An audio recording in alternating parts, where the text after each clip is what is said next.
15. Oh, I know what you mean. Almost time. Baby's favorite. Don't remind me. Waitress's shorts on. All right, we're on at 5. Okay, I can hear you. 4, 3, 2, 1. Go for it, Don. Welcome to the Autosportradio.com 2018 show. I'm your host, Don Kay. We are live from McGilvery Speedway at 30th and High School in the beautiful town of Speedway. If you come to Indianapolis for any reason, whether it's a race or come and look around, you've got to come to McGilvery's. It's only about a mile and a half, 2 miles west of the Speedway. Easy to get to, great food, great service, and the adult beverages are ice cold. Tonight's show is presented, as always, by Honda HPD, the Indianapolis Motor Speedway, the Verizon IndyCar Series, and SVRA. McGilvery's has got something kind of new. On Mondays and Saturdays, they have live entertainment. They have a young man by the name of Tim Newman who's here on Mondays, and I understand he's outstanding. And then on Saturday, it fluctuates and varies from one entertainer to another. But come on in. You want to say Monday night? There's no Monday night football. Come in, and I understand the guy that's here is very good. Your favorite doctor's appointment, a dentist. Well, I got the solution to that one. The Indy Dental Group. Dr. Jack Miller and Dr. Liz Lewis have absolutely a phenomenal practice. Their people are great. You need a dentist, make an appointment, 317-846-6125. And if you're like me, and about every other week I have a problem with a computer, you got to call Jack at Computer Overdrive. He can fix anything. He fixed mine after I fooled around 5.5 hours. He had it done in 10 minutes. I don't know why I wasted my time. His number is 317-328-0766, and if you have any interest in learning the ins and outs of drones, go to the back half, see Mark. He'll take care of it. He'll show you, and he's got what you need. You want to keep up with everything that's going on at the Indianapolis Motor Speedway or on the track, find out what the PR for the teams are doing, what's going on. You got to go to tracksideonline.com and sign up.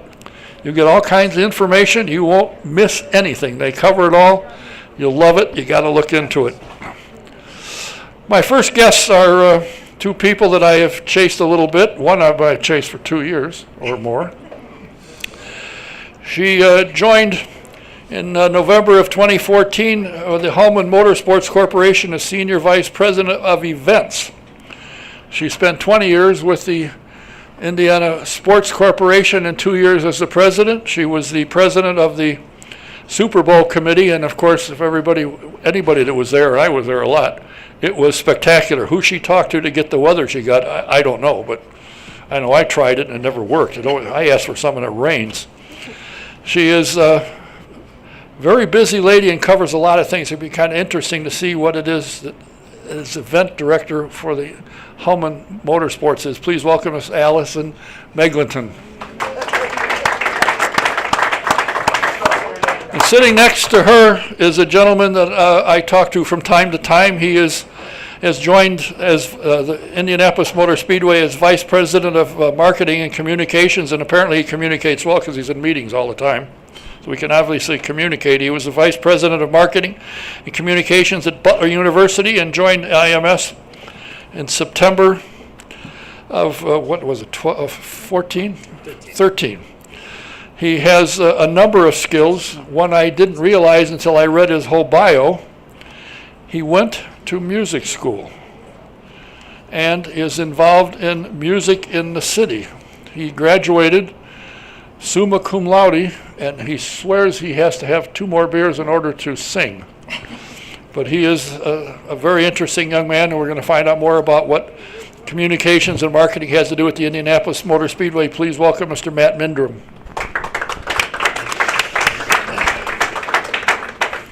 Aha, here's the first one. Yep, 2 beers. One more, and off we go.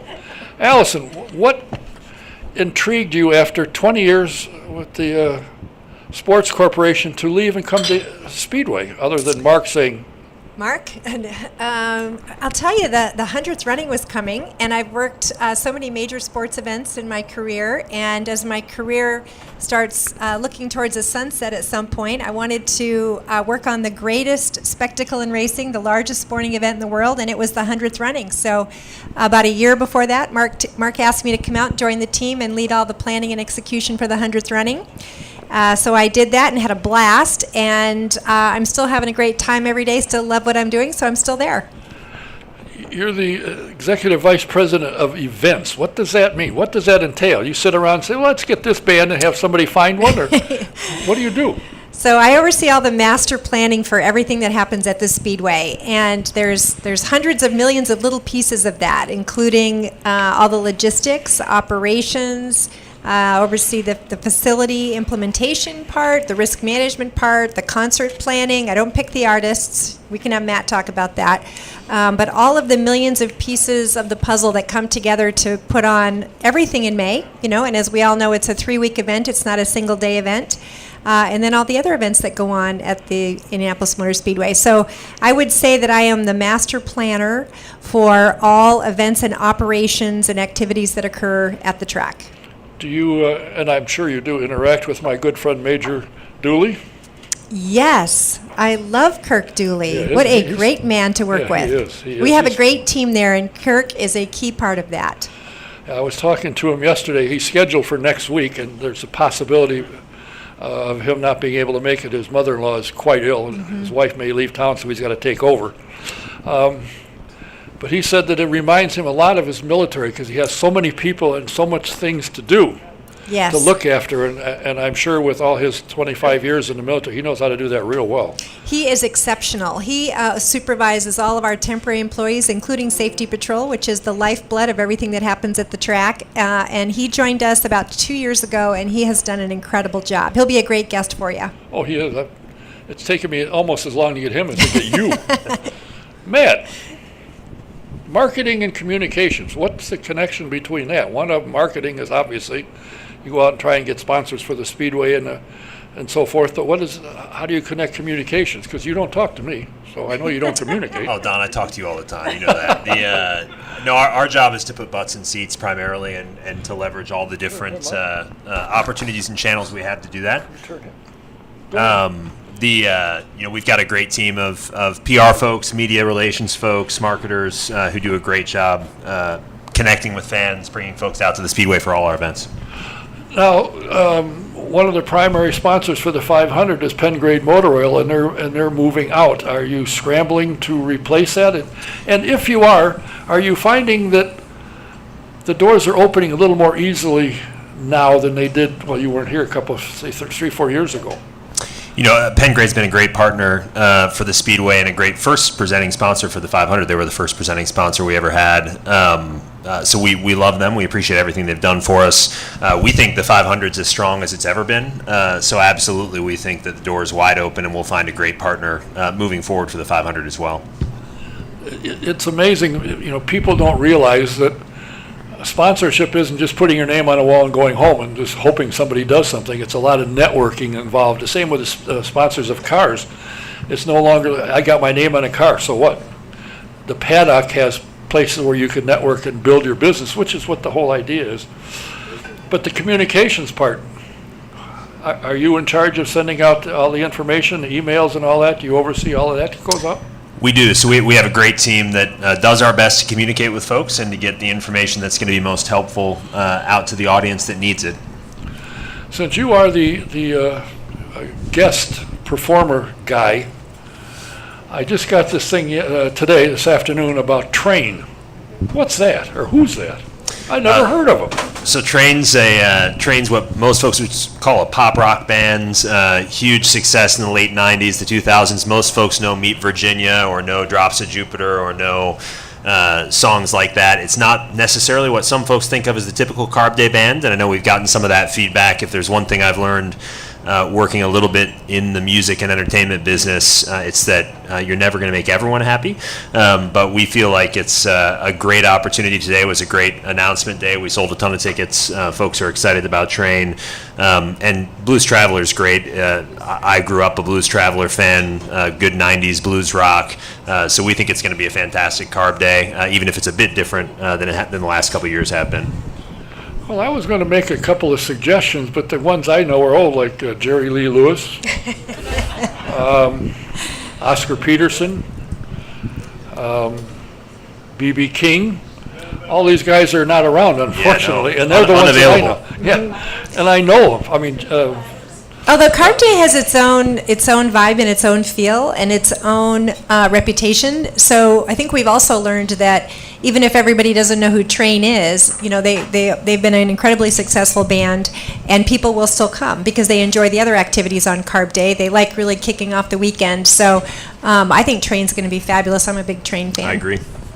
Now, it seems to me, now, I remember the original Snake Pit days. Wonderful, wonderful. And when the new one came out, it was kind of, well, it's gone from to holy cow. And how much activity do you see of people coming and say, hey, there's a race. We'll stay for the race. We'll watch the race. We'll come in, you know, on Carb Day and say, God, this is fun. Let's come back to the race. Has that helped put people in the seats? I definitely think so. Matt could tell you probably more metrics, but we, you know, the plan with the Snake Pit was to get young people interested in coming to the track and get them interested in the activities that go on there and in racing. And then as they're graduating from the Snake Pit, because there's only so many years they're interested in doing that, the music's really, you know, targets up to about 25, 18 to 25. Then to get them to buy a seat and stay for the race and become a fan, and that strategy is working, which has been great. My own son did that. He went to the Snake Pit for 3 years and said, "Mom, I'm ready to sit in the seats and really understand the race and the drivers, and I'm interested in that." So now he's buying tickets. You let your son go to the Snake Pit? I Allison? did. Good. Yeah. But not to the real one. He was not the one we currently have. He was old enough though. Allison's right. I think the Snake Pit really is the envy of the racing industry. When we talk to others anywhere else, whether it's IndyCar, NASCAR, any of the groups that we work closely with, having 30,000 plus 18 to 24-year-olds out at a racing event is spectacular. And the cool thing is I went out several times to the Snake Pit last year during the event, and during pre-race they do stop between bands, and they put all the pre-race festivities as well as the first 10 laps or so on the screen, so those folks get to experience the best 20 or 30 minutes in sports as pre-race concludes and the race begins. And as Allison mentioned, hopefully they'll come back and continue to experience that as they get older. I bet you know somebody can help you get a ticket for your son. That's a pretty good seat. No, I make him buy his tickets. Good for you. We count on it. You know, it's interesting what goes into putting an event on. Now, one of the things that I never thought I'd see was an airplane race, and it's quite successful. I went out the first year where they were all over at the Eagle Creek Airport and talked to the pilots and looked at the planes and all the things that they go through for that. And when you think about it, it could be kind of a dangerous sport, actually. But the thing that really impressed me the most is when they hit one of those pylons, within 2 or 3 minutes, it's back again. Of course, they don't have time to wait because the guy's coming back around. They got to be quick.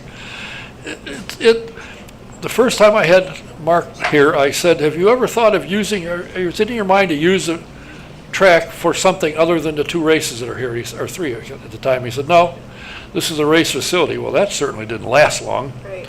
And it makes sense to me. You got this huge piece of property. Somebody's paying taxes on something. Why not use it? And they are, and you are. Yeah, we continue to try to diversify the things that go on at the track. You know, we added the holiday lights drive-through that's experience, which has been really successful. We've got a lot of great feedback on that. Great activity for families to do together. And so we'll be continuing that again next year. We've had 2 successful years and been happy with them, and we'll continue to tweak that a little bit so that we provide a good service. When I talked to Kirk, I said, you know, they were advertising 2.5 million lights. I know that's not right. He said, no, it's closer to 6 million.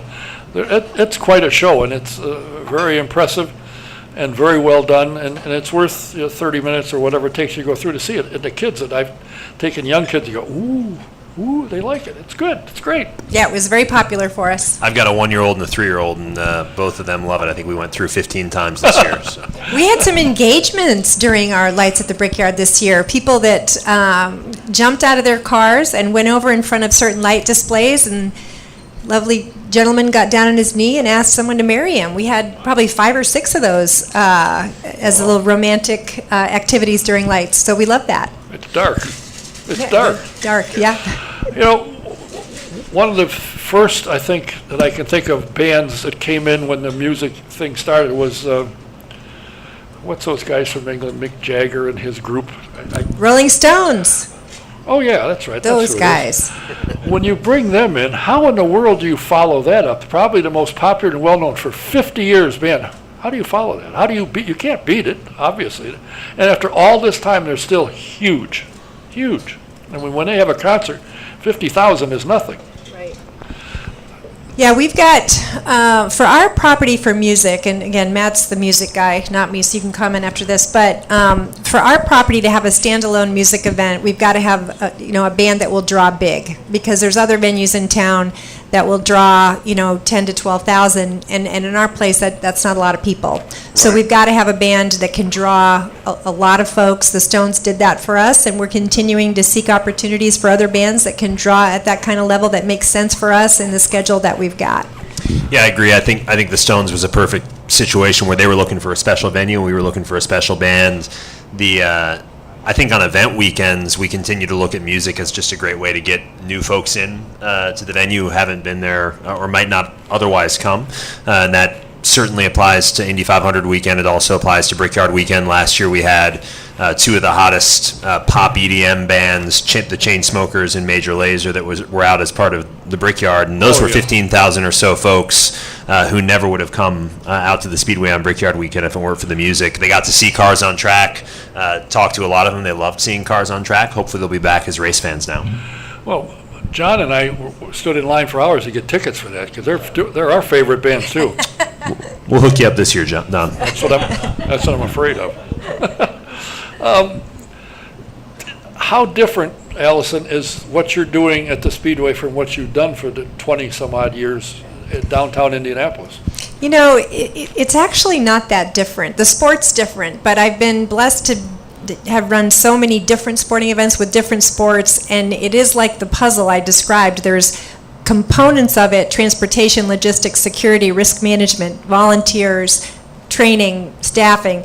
And I would say that the formula is similar. It's just scale. So the Super Bowl was big, the Indy 500's big, but the foundation, the different pieces that you put together, as long as you've got a really good foundation, you can scale those appropriately and have successful events.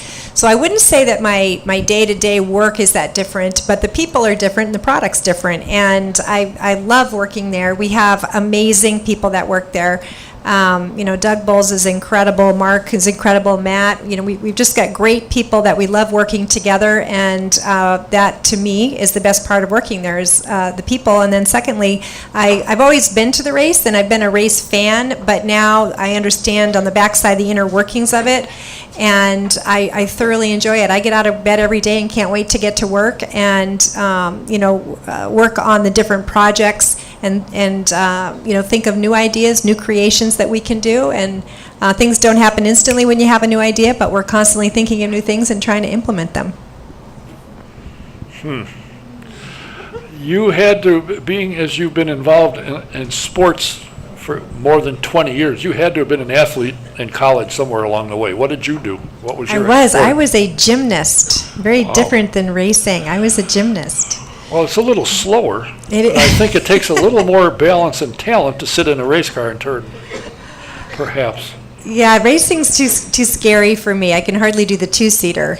Gymnastics, well, it seems like it's a little scary. It's nothing like racing. I couldn't do that. Unfortunately, when you were there wasn't a Dr. Nasser involved. That is correct. There was no Dr. Nasser involved, thank goodness. Were the Carollis around when you were there? Because I know he came with, I forget who he brought. Nadia Comaneci. Comaneci brought her here and made a name for himself, and they came and had been very successful. Did you ever work with him? Because he seemed, in fact, both of them seemed like they knew what they wanted, they knew what you had to do, and if you're there, you're going to do it. Yes, I do know Bella and Marta, and they run a tight ship. And, they had a system in Romania that they implemented here that some people do criticize. So we'll see as all of this is playing out. But I do know them and have respect for the types of gymnasts that they've turned out over the years. A lot of championships have come out of their farm, or their ranch, I mean. A music man, I didn't know that until just this time. The last time you were here, I wasn't aware that you are a music guy. How did you escape the music and go into marketing communications, or is music in your back of your mind? It's always in the back of my mind. It's I loved my time. I was a music major down at IU, great university, great music school. Loved that. Had the chance while I was down there to work at a venue. It was really my first experience in the events business, and I think maybe that's what drew me back to the events business at IMS. But I think I always was more drawn to the business side of the arts and the business side of entertainment. So I'm glad to be working there now. What did you do for Butler? Was that your first stop when you graduated, was Butler? No, I actually spent 7 years at Eli Lilly. Oh, that's right. You were at Lilly, before, so I was at Lilly for 7 years after graduate school, and then I went to Butler, and those were very different from the events business, I'll say. Selling drugs and encouraging folks to choose Butler for their undergraduate degree or to give to Butler. Were different than putting butts in seats at IMS, but at the end of the day, I always say people are people, organizations are organizations, and it's like Allison said, it's been a pleasure to work with the folks we work with at IMS, and it's there's nothing more gratifying than spending time with our fans. How important are athletics to a college system to sustain the school? Is that money that they bring in? And I know Butler has got a very small venue for their basketball team, good grief, but is that important that they have top flight to bring the money in? Does that offset? Yeah, I mean, Butler's a great example of a place where I think the importance of athletics goes beyond the dollars and cents. You're right. I mean, there's not. It's not a huge venue. There's not a huge amount of revenue, relatively speaking, that comes in as a result of butts and seats at Butler basketball games. Although they're largely sold out these days, and the team's been great. But the importance of athletics to the Butler brand, and I think their relevance nationally, moving from the Horizon League to the Atlantic Coast Conference to the Big East Conference, being nationally relevant up there on a national stage with Georgetown and Villanova and schools like that was huge for Butler. It's huge for Indianapolis to have Butler in that league and to have Butler on that stage. So I think athletics has been critical for Butler. The great thing for Butler, I think, is that they've got the goods to back it up on the academic side. Great people, great students, great faculty. It's a great institution. Most of the pharmacists that I come in contact with, and I don't see them every day, obviously, but everyone that I've seen, if I'm a pharmacist, where'd you go to school? Butler. Butler's got a huge pharmaceutical school, I guess, and from what I see, very highly rated. Yeah, I think it's the biggest or second biggest school on campus. Business and pharmacy are Butler's two biggest disciplines. Where'd you go to school? I went to Colorado State. I'm a Ram, or a Ramette. Ramette. I'm a Ramette. Did you participate in gymnastics at college? Did you go on after that? I did in college, and then graduated and actually went to work at the U.S. Olympic Committee. And worked there before I decided to make the move to Indianapolis. What brought you to town? Your husband said we're moving, so you came, or? No, I actually met my husband here. He's a Hoosier. Really? So I stayed. Yeah. Oh, really? At the time, it was 1983, and the city was working with Lilly Endowment to move a lot of different sports organizations here. So USA Gymnastics, track and field, diving, rowing, and a couple other ones were all moving here. And they were hiring a lot of young professionals to come to Indianapolis and be a part of the sports movement. So I decided to take the leap and leave Colorado and move here, sight unseen. And I put an ad in the Indianapolis Star for a roommate. So that's how long ago that was. People don't do that anymore. And then moved here. Generally it's dangerous, but at the time it was accepted. Yeah, I wouldn't do it anymore. It just intrigues me that what you've accomplished. You don't normally think of somebody leading a sports organization as being a male. They stand up, hey, well, this is what we do, but that's not true, and you've been hugely successful. And I think one of the things that impresses me the most of the Super Bowl, having been here, you didn't need to get on a bus and go 20 miles to something. Everything was local. Right. And everything that you brought in and utilized for them is still being used for other purposes, which was the intention when you got into it. We're going to expand it, we're going to redo it, or whatever it is. So you didn't get a hold of the properties and then they sit and rot now. They're in use. Right. Yeah, we definitely took it as an opportunity to improve our infrastructure in Indianapolis. You know, Georgia Street, which is used all the time now, we got a $10 million federal transportation grant to redo that street, and we approached everything like that. You know, what other money can we use to bring to Indianapolis to try to put together an asset that'll be used long term? Georgia Street's one of those things, the Near East Side project. So I think our Super Bowl was different because our community really embraced it. You know, the other communities look at it more as short term. Let's bring a bunch of people in for hospitality and then they'll go away, but there'll be economic impact. We never looked at it like that. We said, what are going to be the long-term impacts that we can do to improve and change this community and provide opportunity through the Super Bowl? Not because, you know, it was for us. It wasn't for the NFL. And I think that strategy certainly worked, and maybe someday we'll have another one. You've got everything set. All you got to do is convince them to come back again. Exactly. Has anybody discussed with you, I mean, this past Super Bowl, it was cold. It was cold up there, yep. Here, all I had was my Super Bowl hat, and I patrolled 33 of the race cars. Tried keeping people out of them, which wasn't all that easy. But that's what I did for the whole time, and it drew huge crowds. So you guys highlighted, in my mind, what I saw, the city. Yes. We have things, and here's what you see. Here's what Indianapolis has. And I got to think a lot of people said, and have come back. Yeah, you know, one of the greatest compliments I think we got from Super Bowl was actually from John Licklider, the CEO at Lilly. And he told me in the year after the Super Bowl, it was so much easier to recruit top scientists and top talent to come to Indiana from Boston and San Francisco and LA after the Super Bowl because new incoming recruits believed that Indianapolis was really a great place to live after the visuals that were put out globally from the Super Bowl. So he was very appreciative that our Super Bowl did so well because he could attract talent, which is probably how he got you. I don't know.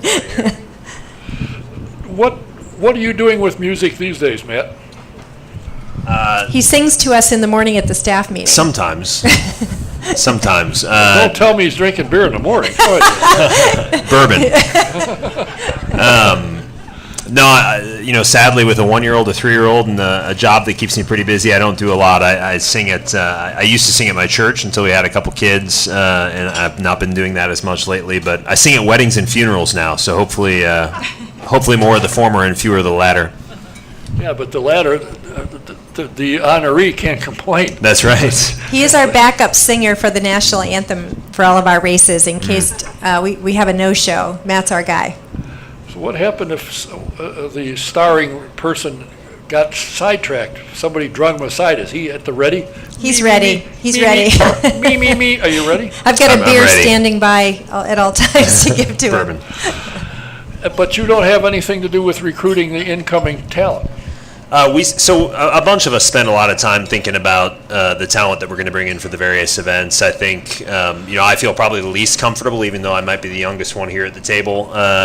Sorry. I probably feel the least comfortable with the snake pit. I am way too old for the snake pit and the talent that we bring there. So I don't know that much about that, but we do our best to help. And then when it comes to Carb Day and Legends Day, and when it comes to our Brickyard concerts, which we'll have an announcement coming up later in March about this year's Brickyard concert, we all try to work together to make sure we bring bands that make sense for our fans, that make sense for our business, and that will bring a lot of people to the venue. Yeah, but you don't give a hoot about me. You don't bring anybody. We care a lot about you. No, you don't. We do. We do care a lot about you. You want me to bring my grandkids in because they know who the entertainment is. I don't. We know you're coming for the racing, Don. So yeah, I'll be there. I hope all things work. What's next for the Speedway? Is there something that's on the agenda to say, we've got 4 months, we do nothing. Why don't we look at this? Which 4 months is that? I don't feel know. like we're busy all the time. I just made that up. I don't know. But there is time in between events where this could be used. Are you looking at adding attractions of one sort or another? Surprisingly, we sat down and looked at every single event we did in 2017, and that could be a corporate event, it could be a car show, one of our major events, but we had 300 events at the track last year. So some of those were 2 in a day, but 300 events, that's pretty packed. So we don't actually feel right now like there is a gap in the schedule. Now, on some of those shows, and different activities we do. Can we change those out for other things? Yes. But the property is used a lot. Throughout the year, we have done more and more corporate type events where people can rent the different facilities in the Speedway. And that takes up, a lot of the time. But we're always looking to hook a new big fish. Yeah, I think this year the exciting thing is that we've got sort of our May season and our fall season, and I think that's going to be an exciting opportunity for us. We've typically come right out of the 500 and had only a month and a half prior to the Brickyard. SVRA. Absolutely, out of the 500 into SVRA, and then had some time before the Brickyard. This year we'll have the 500, we'll have SVRA in early June, and then we'll have a couple months before we come back for the Brickyard in September on the new date, which we're really excited about, being the regular season finale. And then we'll have Red Bull Air Race again in October before we get into Lights at the Brickyard. So we're excited about May and early June, thanks, Don, and then moving into the fall as well. This question is asking me a lot, and I won't tell you my answer, but I'll ask you, has the announcement that that Danica is coming back, has there been a surge in salespeople? Whoa. I think both last year with the Alonso announcement, and this year with the Danica announcement, they're huge PR opportunities. We love the attention that gets shown on IMS and gets shown on the Indy 500 and shown on IndyCar as a result of those announcements.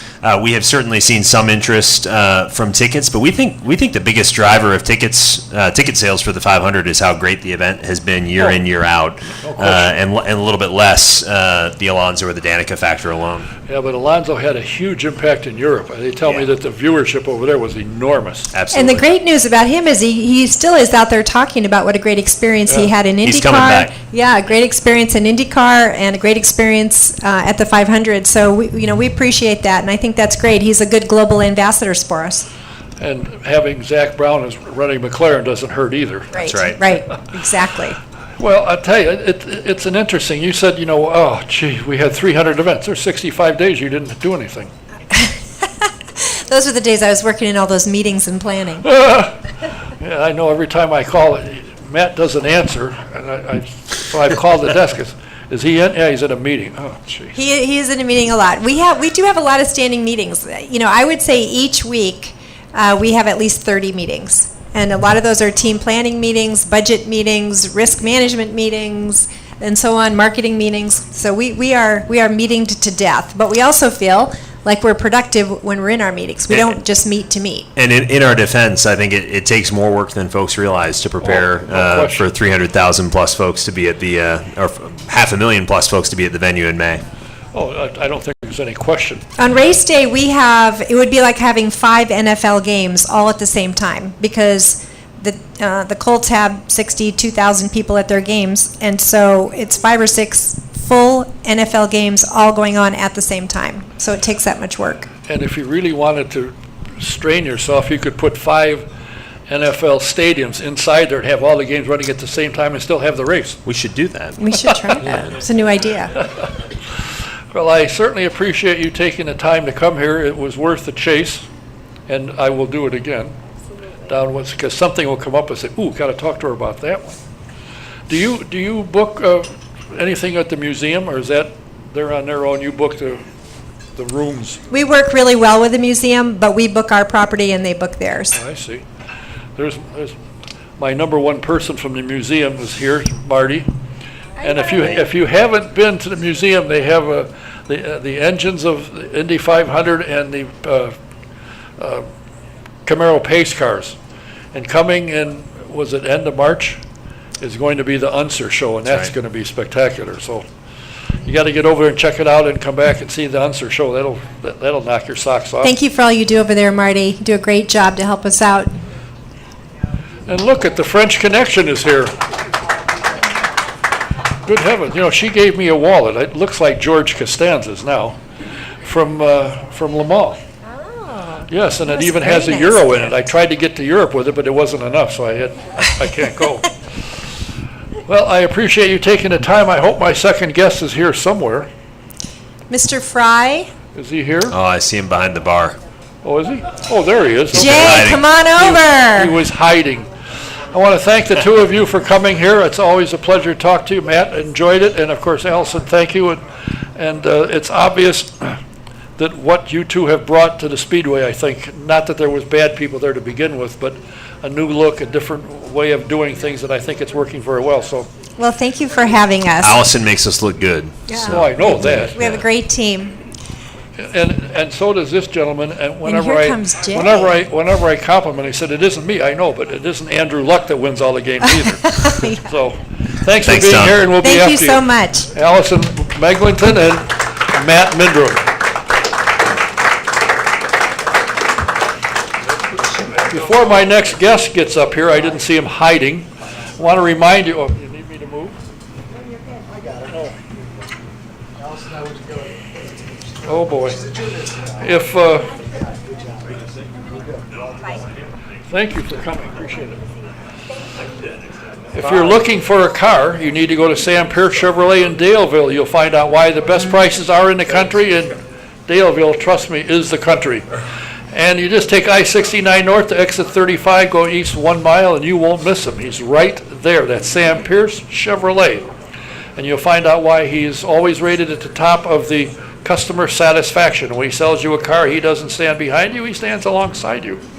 You want to find out what the race drivers love about driving these Indy cars? Why not take a ride in a two-seater? Go to IndyRacingExperience.com and look for a date that works for you, or you can call the office at 317-243-7171. Talk to Shonda. Pick a date and mention, if you go online, go in the promo box, put SJ1, or if you talk to her, say SJ1, you get a 50% discount. It's worth it. It's a great ride. You'll love it. And if it's time for insurance for your home, your car, or your commercial property, you got to call VP Insurance. They're located at 5004 West 16th Street in Speedway. Talk to Mike Pardee. He'll take care of you. His number is 317-248-0070. I went to him and talked to him. I got better coverage for less money, and when you got a problem, he's right there with you. Do you like vintage old cars? Well, then you got to go to the SVRA.com and subscribe to the Vintage Racing Quarterly. It is a first-class magazine. You might find some of the cars that you knew growing up are out running at the track. They're fixed. They're ready to go. So subscribe to it. It's SVRA.com and the Vintage Racing Quarterly. And our next event is upcoming March 1st to the 4th at Sebring. The 2018 Sebring Vintage Classic. So if you're anywhere in the area of Sebring, get out to the International Raceway and check it out. I have a guest here that I chase from time to time, and seems like he's busy. I'm not sure why exactly. But I also found out you graduated from Mizzou. Yes. I have somebody I want you to meet in May. My grandson is going to school there. Oh, awesome. Yeah, awesome. He's Well, a first of all, former- I had a wisdom tooth removed today, Oh, just for you. Yeah. just for to, me? yeah, I just to wouldn't- come tonight. Yeah. Yeah. So it's a little. We're trying. Well, I had you scheduled for several weeks. I got a note yesterday afternoon from Amanda saying, guess what? Yeah. Oh, No, I'm sorry. well then, It all worked out. quarter to 10 last night, she sent me a message, said he can make it. Yeah. So I moved some things around and you are here. Thank you. Well, thanks for having me. I am thrilled to have this man because he does a lot of interviews, but there's not too many where he has to come to you, or in this case, me. I think he's done a phenomenal job. Well worth it, huh? Coming to see yeah. Don. Oh, yeah, sure. These people aren't coming, but they said, wait, we just came to eat, we're hungry. Yeah. He is the president of competition and operation for the Indy Racing League. Please welcome Mr. Jay Fry. Thank you. Now, the last time you were here, you and I talked about things we didn't like about the car. And Right. my comments, you said, I agree, they're gone. We need to get this done. I agree, it's done. And you've done it. Now, granted, you haven't done everything, but you have the ability, as I think Mark Miles does, to put the right people in the right place to get the job done. You are Andrew Luck for the IndyCar Series. Everybody comes to you and says, thanks, great job, but of course, everyone knows there's people to do it. Are you pleased with where you are, or do you see some things you need to tweak to make it even better? No, we're very pleased where we're at. Obviously, you can always make it better, right? You can always make it better, and we're strive to be better every day. So I think the new cars have been very well received. We've had a lot of fan input regarding the car. You know, we had it when we were designing it, when we were building it, and that was all good. So we've tested it. IndyCar's tested it 4 times. The manufacturer tested it 4 times. Now the teams have been testing it, and we're hearing the same response from all the drivers about how much fun it is to drive, how much it feels like it has way more horsepower than what the car had before. That's a byproduct of having less drag. So it's good. We had our first open test 2 weeks ago in Phoenix, which is where the entire field comes. So it's almost like a race weekend. And the car really performed very well. And again, it's a test, so the drivers aren't pushing it like they will when we come back to race. But the car looks much racier. You can pull up much better. We talked about the car has a lot less turbulence off the back. So it's exciting. We're really looking forward to getting the year started. Now, one of the things you said when you were here was, and I agreed, that I didn't like the aero kits, and they were extremely expensive. And you said yes, and we're talking to other engine manufacturers, and we don't want to strap them with having to spend all that money to build that stuff, so we're going to make it, everybody has the same, so they can spend the money on developing an engine. Now, I've read from time to time that you are talking, and I understand you went to Europe and have talked to engine manufacturers. Is there something in the wind by 2019 or 2020 that another manufacturer could join? Well, for sure, it won't be in 19. I mean, there's a window an opportunity for them to come in. 2020 would be the soonest, and actually the window's closing rapidly for 2020. So probably will be 2021. But all the manufacturers we're talking to are very enthused about what we're doing, and they like what we're doing. If we could even announce something possibly this year, even if it is 2021, that would still be a big accomplishment. So it's good. We got a good direction on the engine manufacturers. So on the aero kit piece too, that was a big thing. I think this is pretty cool. The aero kits, the new ones, are universal. Yes, they're way less or a lot less expensive than the old kits. That's good. But nobody's talking about that, right? What are they talking about? They're talking about how cool they look. That's what we want. They look cool. The windscreen, when we ran that last week, it wasn't about driver safety, although that's ultimately what it's about. Everybody talked about how good it looked. I mean, and we're not done with the screen. There's some different things we're going to do to it on shape. So, aesthetics are a very big thing in what we do. The car's got to look right. It's got to be cool. So, we're trying to push forward with that. Everybody that I've talked to that's seen the pictures, because when I get something out of pictures, I send it to hundreds of people, and they say, wow, it looks like a race car, which is what you said you wanted to do. You wanted to get back to building an Indy race car, right. And you've done that. Is there areas on the car, I mean, you got engineers that have been to school and have been around for years.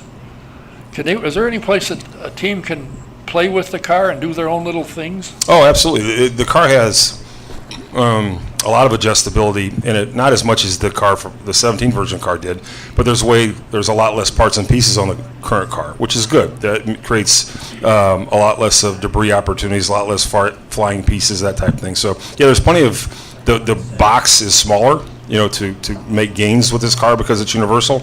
But that's when you really got to put your head down and you really got to try some different things. So the cream will rise to the top.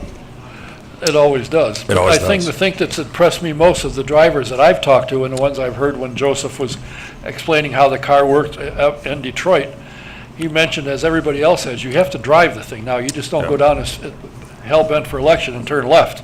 You have to drive the car, because if you're not careful, it'll get out from under you. And they like that. They like to have a little more control of the car, but also they've told me, several of them said, we'd like a little more horsepower. Yeah. Why? You got to stop going pretty quick now. But the new brakes, they say, work pretty well too. So making a change in that has made a big difference. Yeah, Phoenix was it was pretty cool that last year the cars are basically on a string, going around. They're going flat, So at the test a couple weeks ago, the guys they're definitely having to lift going in the corners, which is big. But what was really interesting about the whole weekend is the lap times are very similar to what they were last year, even though they were having to lift a lot. And that's a byproduct of the car being faster on the straightaways because it has way less drag. So there's been a lot of different nuances. One of the things from day one when the drivers when Montoya and Servia tested for us, every time they got out of the car, they would smile. I mean, they were having fun driving the car. So, I mean, we're really proud of this car so far, and that's the type of thing you want. You want the drivers enjoying what they're doing. I have to tell you, a friend of mine from Honda, and Juan Pablo drove the Honda car. No, he drove the Chevy car. Oriole drove the, yeah, yes. And he said, he's never talked to me. But he said, when he went to wherever they were testing, he got out of the car with a big smile and said, hi. He said, he's never done that. Really? He said, So he was happy. That's Yeah, great. Yeah, and that's, that's the whole thing. Now, I read just recently that there's another tire manufacturer would like to come on board. Is there anything going on with that? No. Firestone's a great partner of ours. We've got a long-term agreement with them. It's nice to be in the news like that people are interested. But, I mean, we're very committed to Firestone, and they've been a great partner for a long time. They have done a phenomenal job, because whether you realize it or not, if people don't, a fan comes out and they say, wow, look how fast they are, but tires are crucial. Yeah. And I think a few years ago, they wanted to try and get the tire wear to coincide with fuel, which they did. So you didn't have to make extra stops and spend all day in a pit area. Yeah. And they've done it. They've always gone out of their way to test and retest and make sure that when they come to the track, they got the right tire for the job. Yeah, well, they've been part of this testing process every step of the way. One of the things that we wanted to see was more degradation throughout a fuel stint. So you'll see that this year, where at a Texas or Indy, or you'll see it the most at the ovals, where there's a maybe 8 to 10 mile an hour fall off from the start of the stint to the end of the stint. And that's important too. I mean, that's how the drivers manage their tires. That's how they take care of their tires. You'll see certain teams and drivers take off at the beginning of the stint, and they burn their stuff up. And then next thing you know, they're going backwards, and the guys who took care of their tires come through the field. So it'll create some different strategies. But they've been Firestone is a phenomenal partner. But I think that's an interesting part of it. Back when I first came, tire was huge. I mean, it wasn't that they made tire for a track. They had a tire, here it is, put it on. Yeah. So that has all changed. The windscreen, I think it looks good. My question is, and it has crossed my mind, and I'm sure a lot of people, when Scott tested it, he tested in the sunlight so we'd see what it was like and how if he could see and all of that worked. My question is, everybody knows, or drivers know, that when you're going along 10, 15, 20 laps, somebody's going to be leaking something. Right. And if it gets on the windscreen, does that mean now that they're going to have to make not only a tire stop or fuel, but they might have to stop to clean the windshield? Yeah. It depends on what it is. If the track gets oiled down, it could cover the screen. But if the track gets oiled down, we'll have a caution and we'll pit, and there's a tear off on the screen, they can take it off. I think the normal wear and tear of moisture, that type of thing. This product from PPG is called OptiCore, and it's basically like a Rain-X on steroids. I mean, when things get on it, it dissipates off of it. So in general, I don't think that'll be an issue. And if it is a big oil down, they'll still be able to kind of see through it, and they'll be able to come in and again, there's tear offs, so it'll pull a tear off. But you will throw a caution so that it doesn't advantage one over another. They'll all. Yeah. Well, if there's an oil down on an oval, you throw the caution quick. Okay. What's next? What have you got in your mind now for next year, or 2 years from now, 3 years from now? What do you want to accomplish? You want to get the cars faster? Yeah, well, so we came up with this 5-year plan. This is the first step. This car is the centerpiece of the 5-year plan. What we'll try to always do is plan 3 years out. So this car is going to run in 18, 19, and 20 for sure. Next year at this time, we'll decide what's going to go on for 21, and we'll just keep building. But the next biggest piece of this car project 5-year plan is the engine program. So one being a new OEM, the other being how we what's the next configuration and how we go. What we're looking at right now has probably 100 to 150 more horsepower right out of the box, like day one. So there's more horsepower coming. But again, the cool byproduct of this car is all the drivers talk about how it feels a lot quicker. And the quickness or the speed, or it feels like it's got more motor, is because the car has substantially less drag. There's not all the parts and pieces, that type of thing. So it already feels to them like they got more horsepower. So in a year or two, or 20 or 21, if we can get them 150 more, that'll be something to be excited about. It amazes me. You build an engine, you think, this is it. Then somebody finds something else, put it in, the horsepower goes up. Yeah. Speed goes up. Geez, haven't you developed it? No, because there's always somebody finds a little piece, and sometimes it's the smallest, and it makes a huge difference, like the exhaust. Frank Weiss came up with a piece on the manifold that gave, 5 horsepower, I think, 5 or 6 horsepower, and they outlawed it after a while. Yeah. which to me was kind of silly, but There's all kind of engine oils, there's all kinds of things that can increase. is there a restriction on what engine oil you can use? I mean, can anybody Yes, use there's anything they rules. want? No, there's certain criteria that the manufacturers have to follow. So it is, you can't have, back in the day, there was a lot of snake oils, that type of thing, that were Oh, yeah. highly combustible and not good for you and not good to touch and that type of thing. So there is rules that they have to follow, yes. Oh, well, I realize that, but I mean, if Pennzoil or Union Oil came up with something that didn't have all that stuff in it, Yeah. it could be used? Oh, absolutely, yeah. The teams can use whatever brand they want, I yes. see, okay. The thing that's impressed me the most is you listen. If somebody wants to talk to you, you will listen to them. That didn't always happen. A lot of times guys would run and hide, and you listen to what they say. I mean, you work with 20, 21, 22 teams. If you don't have them happy, which you never will have all of them, but they all got to be on the same page with you. So if they say, this is what we need, and if enough of them say it, it seems to me you say, all right, we look into it, and you make the change. You made the car better. You made it run better. You made it look better, certainly. And that's got to be huge to have, be able to do that. But I think, and all of the team owners and guys that I've talked to said, yeah, he will listen. If we got a concern, he'll listen to us, which didn't always happen. Yeah, well, I've always been a big believer we've got a lot of very smart people that work in our paddock, on the teams, and why wouldn't you listen to them? I mean, it behooves you to listen to them. And I think what's going on now is if they don't agree, like you said, it's hard to make everybody, agree, but if they don't, at least they understand what we're doing and why, and they respect it, versus, that's just stupid. So part of that is we've come up with this cadence. We have different meetings throughout the course of the year. And then, at one week, the year-end meeting in November, 20% of what we talk about is for the following season. The other 80% is for the next season. So we're trying to work that far ahead. So when we have these meetings, it's very just checking boxes and signing off, and everybody understands what we're doing and where we're going. You pick off the bigger projects as you go. The engine program's next. So you try to be very transparent about what you're doing and why. And so far it seems like it's working okay. Is this better than being the chief revenuer?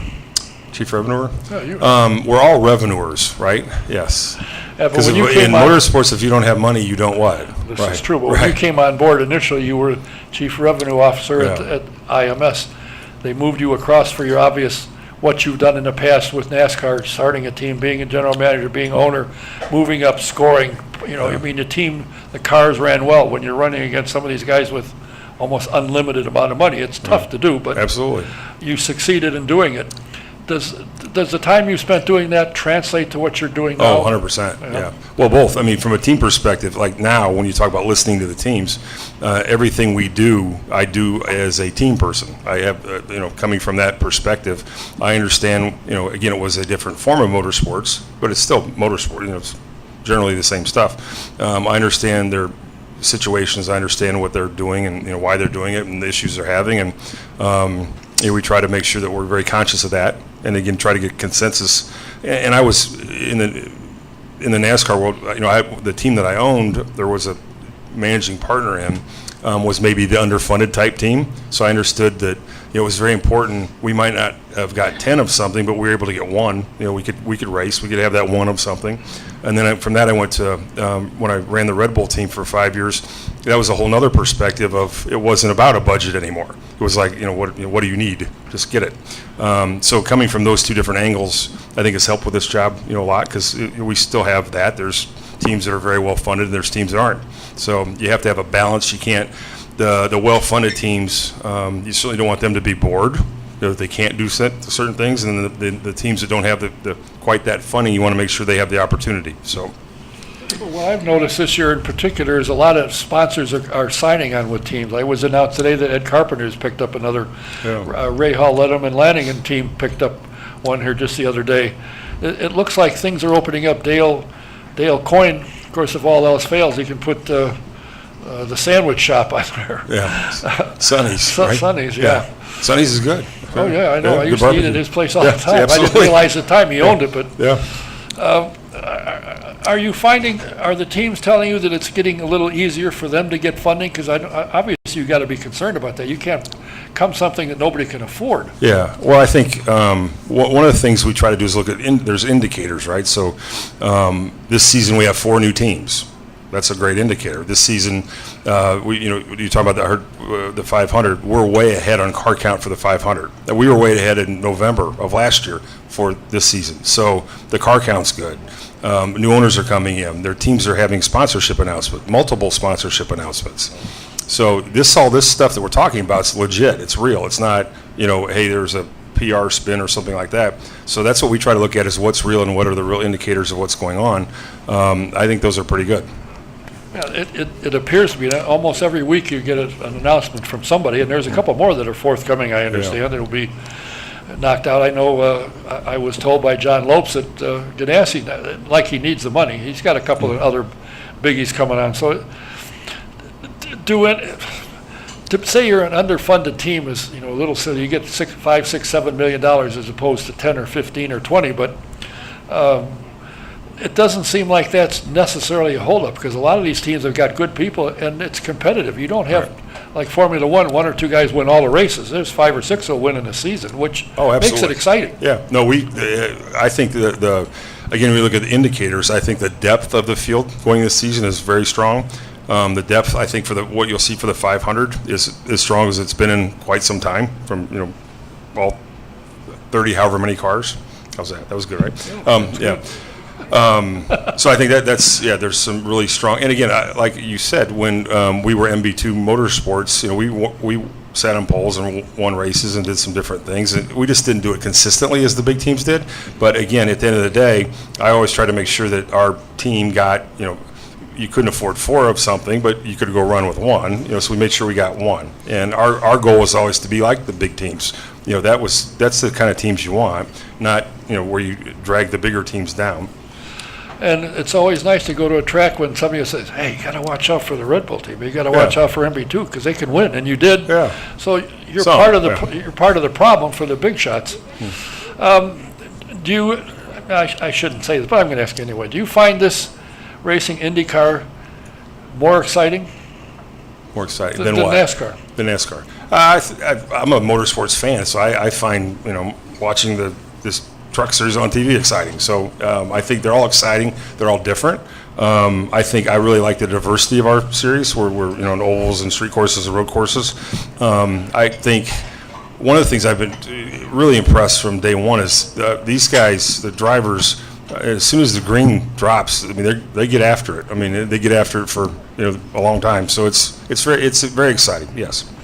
The thing that irritates me is there are a couple of series I could think of where they tout their drivers as the best in the world. When you come to IndyCar, you have to run short ovals, you got to run big ovals, you got to run street courses, you got to run permanent road courses, you got to run everything. And to win the championship, you got to be good at everything. Yes. Not just one thing, all road or street courses, not just primarily ovals. You've got to do everything. And I think, to me, and I don't hear it enough, is heck with you, the best driver. We got the best drivers in the world. Yeah, I certainly, you could put them all of them up against any of them. And again, I agree 100% with what you're saying. That's when I mentioned the diversity part. What we do is very unique, and it's unique every week. And these guys, again, from day one, they get after it. It's very impressive. And now Hinch has got a lady engineer. Yes. That's going to be interesting. I don't believe there's been a couple of gals that were on the crews, but not an engineer. That's going to be interesting. Yeah, no, she's got an incredible resume. It's certainly great to have her. So look forward to seeing what she does. And a friend of mine engineered cars, and he said it's got 4 wheels. It's not magic. He went down to NASCAR because our team owner owned a NASCAR team, and they sent him down there, and he got the guy moved up and put him in a show. He was missing. He got put him on a pole. He said it's not magic. No. You have to understand it. Set it. Well, that's when we talked earlier about the different. It's coming from there to here. It's even 50% of the people are the same. You think about it, right? A lot of the people go do both series, so it was an easy transition. The people have been great. Well, and I have to tell you, in fact, I was told to tell you this. I want to mention something to you after the program's over, but the guy I talked to, I said, I'm gonna talk to Jay about it. He said, I'll tell you what, he's one of the, I don't say much about guys, much good, He's a good guy. And I said, really? He said, oh, yeah, I knew him from NASCAR from years ago. He's top shelf. I said, good, then I'm going to bring something up to him. He said, Well, that's right. fine. Oh, thank you. Yeah, very nice. Thank you. And I'll tell you afterwards who it Who is. was it? Yeah. They didn't want to be known, though, right? Yeah, I'm kidding. It's okay. No, You can tell him privately, but you don't tell him publicly. I think that, right? Yeah. no, all right. All right, it was Bill Simpson. Okay, well, Bill's the best. Okay. And Yeah, Bill Bill's doesn't awesome. like much of anybody. Bill's awesome. Oh, Bill was, phenomenal. again, going back to the small team thing, there were plenty of times where we needed stuff and we didn't have, and Bill made sure we got it. So I mean, that's the type of folks that are in motorsports in general, and that's one of the things that, again, all motorsports is like that. So it's a great industry to be part of. Well, I like the fact that the IndyCar drivers are available to the fans, that the fans get a chance to see them. And I've mentioned this a number of times. I went and watched at a lot of autograph sessions, and a driver would recognize somebody from somebody else, and they'd go nuts. And they loved it, and I think that's great to be able to talk to them. These Some guys are carriers- spectacular, absolutely. Yeah, I mean, I was here Top to bottom. and got credentials, everything for Formula One, but you couldn't get near anybody. Yeah. Never. I mean, you could go to the fence and look. So I think it's great, and I think Yeah. the fans These love guys it. are equally impressive Oh, yeah. off the track as they are Oh, on, yeah. no doubt. Oh. I mean, it's a great group, and it's really nice if you look at the over the last year, the 30-some athletes, drivers we've had.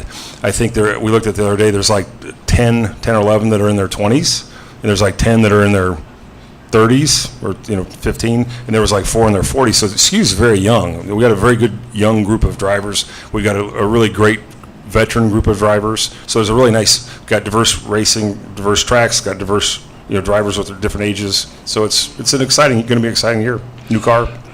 And the Mazda Road to Indy program just tested down in Homestead, Miami, and they did real well. And the thing, I caught something that Steve Wittig sent out, said that the track record, I think for was Paul Dana had the record, and I can't remember what he was driving, but it was like or NASCAR's speed was 181, and I think Paul Dana's top speed was like 178.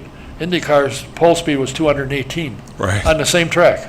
Yeah. So that tells you, wow. Yeah. And these It's guys will be breathtaking. even faster. Yeah. It's I was talking about it actually with my wife last night, who was in NASCAR back in the day too, and about places like Phoenix when we go there, and it still takes your breath away for a minute till you get used to the speeds that they're going. It's fast. And I think the neat thing is Phoenix wants the race. They're making changes to make it better for the fans and get people in. The same with Gateway. That guy's falling all over himself because it did well and it's going to do better this year. He's made some changes, made access easier and so forth. So you've got some good promoters coming on that really want IndyCar and are going out of the way to make sure it's successful. Yeah, great group. Curtis and Chris at St. Gateway. I mean, what a great first event. And again, like you said, it's only going to get better. Brian, Sperber at Phoenix. When we did that deal 2 or 3 years ago, I mean, he went out on a limb to get us back out there and, made some great things happen, and he certainly still is. So we think, with this new car, that the show will be better. We're going to do some other things to the racetrack before we go back out where we think we are that might help too, just to break in the second groove before we get there. So yeah, we're very excited about our promoters.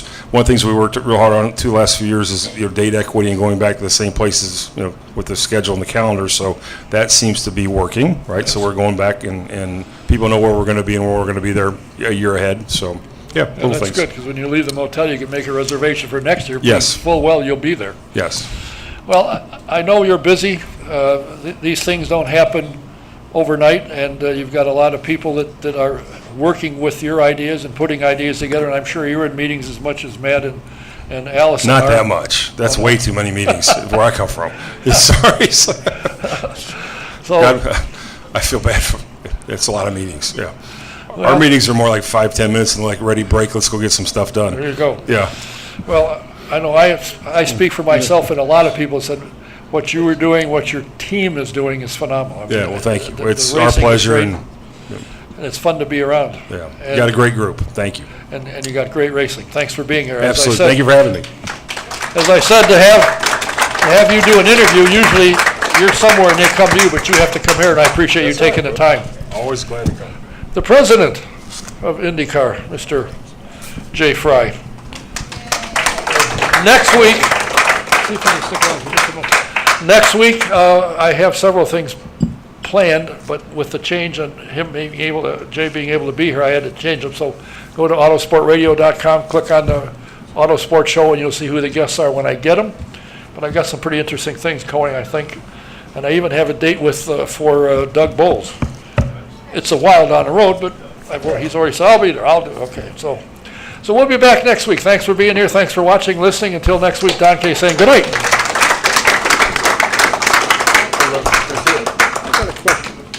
Yes. I talked to Bill.